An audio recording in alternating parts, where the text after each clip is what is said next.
গৰম ভাতৰ লগত এই ভাজিখন পালে আৰু একো নালাগে। চাওকচোন দেখিবলৈ কিমান সুন্দৰ হৈছে। ধৰিব পাৰিছেনে কিহৰ ভাজি হয়? এয়া এবিধ থলুৱা অৰ্থাৎ লোকেল শাকৰ চব্জি, যিটো বহুত হেল্ডি হয়।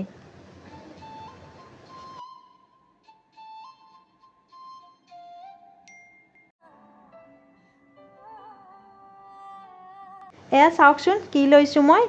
একেবাৰে সেউজীয়া সেউজীয়া সতেজ বালাভটীয়া শাক। আমি নামনি অসমত বালাভটীয়া শাক বুলিয়ে কওঁ।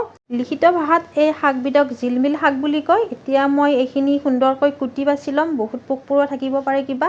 ইফালে মোৰ দেহাজনীয়ে খেলি আছে। এতিয়া আহি গ'ল দেহাজনী, তাইকো শাক লাগে। মই যি কৰোঁ তাইও সেই কৰিবই বিচাৰে। কি কৰিব আৰু, অকলে অকলে কিমান থাকিব, মোৰ লগতে এনেকৈ উমলি জামলি থাকে আৰু। এতিয়া এইখিনি কুটি বাছি দেখুৱাই আছোঁ। ভিডিঅ'টি চাই থাকিব স্কিপ নকৰাকৈ, তেতিয়াহে গম পাব মই ইমান টেষ্টিকৈ কেনেকৈ বনালোঁ এই ভাজিখন।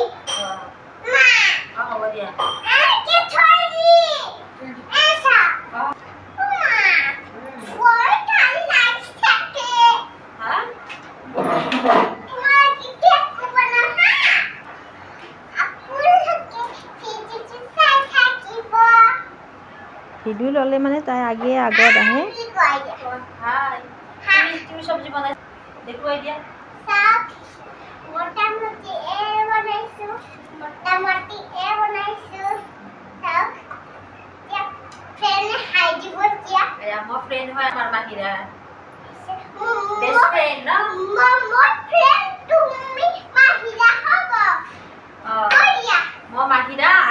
মোৰ আম্মা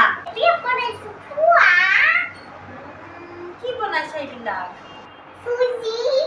চুজি বনাইছা? ইমান টেষ্টিকে বনাইছা। শাকো বনাইছা ইমান ধুনীয়াকে।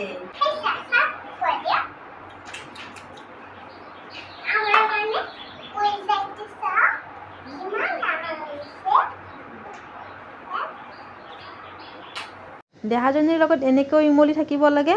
এয়া চাওকচোন শাকখিনি মই কিমান দীঘলকৈ কাটিছোঁ। এনেকৈ কাটি ল'ব লাগিব। এতিয়া শাকখিনি পানীত তিয়াই থৈছোঁ। ধুই মেলি ৰান্ধিম আৰু পিছত। এয়া মাহীয়ে গা ধুই আহিলে, তেতিয়া মোবাইলটো অন কৰিছে, গমেই পোৱা নাছিলোঁ। এতিয়া আহিলোঁ পাকঘৰলৈ। পিঁয়াজ লৈছোঁ 3টা, নহৰু 1টা আৰু পকা জলকীয়া 5টা লৈছোঁ। এইখিনি বাকলি গুচাই লওঁ আৰু সৰু চামুচেৰে জিৰা পাউডাৰ 1 চামুচ, ধনিয়া পাউডাৰ 1 চামুচ আৰু অকণমান ৰেড চিলি আৰু শুকান জলকীয়া পাউডাৰ লৈছোঁ আৰু দিলোঁ অকণমান নিমখ। এতিয়া এইখিনি সুন্দৰকৈ মিক্স কৰি ল'ম। এয়া সুন্দৰকৈ মিক্স হৈ গ'ল। এতিয়া লৈছোঁ 2 চামুচ বেচন। এতিয়া এইখিনিও সুন্দৰকৈ মিক্স কৰি ল'ম, যাতে সকলোখিনি সুন্দৰকৈ মিক্স হৈ যায়। এয়া লৈছোঁ 2টা কণী। কণী 2টা ইয়াত দি এটা মিশ্ৰণ তৈয়াৰ কৰি ল'ম। এয়া মিশ্ৰণ তৈয়াৰ কৰা হৈ গ'ল। চাওক, লৈছোঁ এটা টিফিন বাতি। ইয়াত দি দিলোঁ অকণমান ৰিফাইন তেল। ৰিফাইনখিনি চাৰিওফালে এনেকৈ লগাই দিছোঁ। এতিয়া এইখিনি ইয়াত দি দিলোঁ মিশ্ৰণখিনি, ঢাকনি লগাই থ'লোঁ। আৰু ইফালে এটা চচপেনত লৈ লৈছোঁ পানী। গেছত পাতি দিলোঁ উতলিবৰ বাবে। লৈছোঁ এইখন চুলাত কেৰাহী আৰু দি দিলোঁ ইয়াত শাকখিনি দি ইয়াৰ ওপৰত অকণমান নিমখ দি দিলোঁ সিজিবৰ বাবে আৰু ঢাকনি লগাই দিলোঁ শাকখিনি সিজি যোৱালৈকে। আৰু এটা বাতিত পানী লৈছোঁ, চাওক ভৰ্তি পানী, আৰু সেইখিনি তাত দি দিলোঁ পানীখিনি বাতিটো। এতিয়া এইটো ইয়াত পাতি দিলোঁ, তেতিয়া মানে উতলি আহি ওপৰলৈ উঠি নাহে। আৰু দি দিলোঁ ঢাকনিখন এটা বাতি। আৰু এইখিনি শাকখিনি অকণ সিজিবলৈ লৈছে, এয়া লৰাই দিছোঁ নিমখখিনি যাতে চাৰিওফালে লাগি যায় ধুনীয়াকৈ। আৰু ঢাকনি লগাই দিলোঁ, জুইটো মিডিয়ামত ৰাখিছোঁ।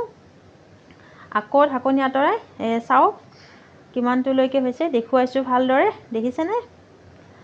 ইমানলৈকে ভাজিব লাগিব। আৰু সিফালেও মোৰ হৈ গ'ল। জুইটো মই অলপ হাই কৰি দিছোঁ। এয়া চাওক কিমান ধুনীয়া হৈছে। এতিয়া কেৰাহী পাতি দিলোঁ। কেৰাহী পাতি দি দিলোঁ মাষ্টাৰ্ড অইল। আৰু এতিয়া কণীখিনি ইয়াৰ পৰা মই এনেকৈ এৰুৱাই ল'ম। এটা মানে পনীৰ হৈছে আৰু ইগ পনীৰ। এইখিনি ইয়াৰ পৰাই দেখিছে কিমান সুন্দৰকৈ উঠি আহিছে। এতিয়া ইয়াত দি দিলোঁ 1 চামুচ মিঠি গুটি আৰু দি দিলোঁ নহৰুখিনি অকণমান লৰাই দিম। এতিয়া দি দিলোঁ পিঁয়াজখিনি। এনেকৈ বনাই খালে বহুত টেষ্টি হয় আৰু হেল্ডিও হয়, যিহেতু তেল মছলা বেছি ব্যৱহাৰ কৰা নাযায়। ইফালে মই এইখিনি কাটি লৈছোঁ এই পনীৰখিনি আৰু দি দিলোঁ অকণমান হালধি, দি দিছোঁ জলকীয়াখিনি।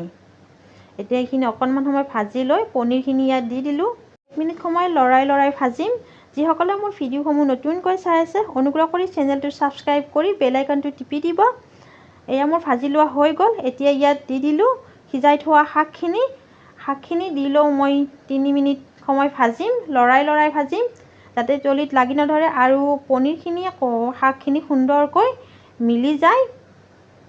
এনেকৈ এবাৰ বনাই খাই চাবচোন, খাবলৈ বহুত সোৱাদ হয় আৰু আমাৰ স্বাস্থ্যৰ কাৰণেও বহুত ভাল, যিহেতু এইবিলাক বনৰীয়া শাকতে পৰে। বনৰীয়া শাক আমাৰ স্বাস্থ্যৰ কাৰণে এনেও বহুত বেছি ভাল হয়।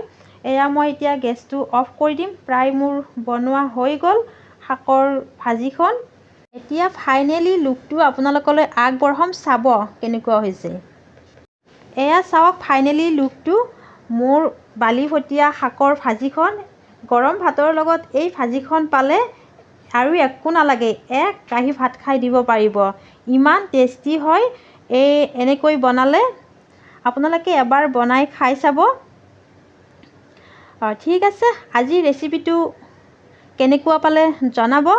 যদি ৰেচিপিটো চাই ভাল লাগিছে তেনেহ'লে লাইক কমেণ্ট কৰিব আৰু বন্ধুবৰ্গ পৰিয়ালৰ মাজত শ্বেয়াৰ কৰি দিবলৈ একেবাৰে নাপাহৰিব। আপোনালোকৰ মাজলৈ এনেকুৱা নতুন ৰেচিপি লৈ সদায় আহিম। আজিলৈ নমস্কাৰ।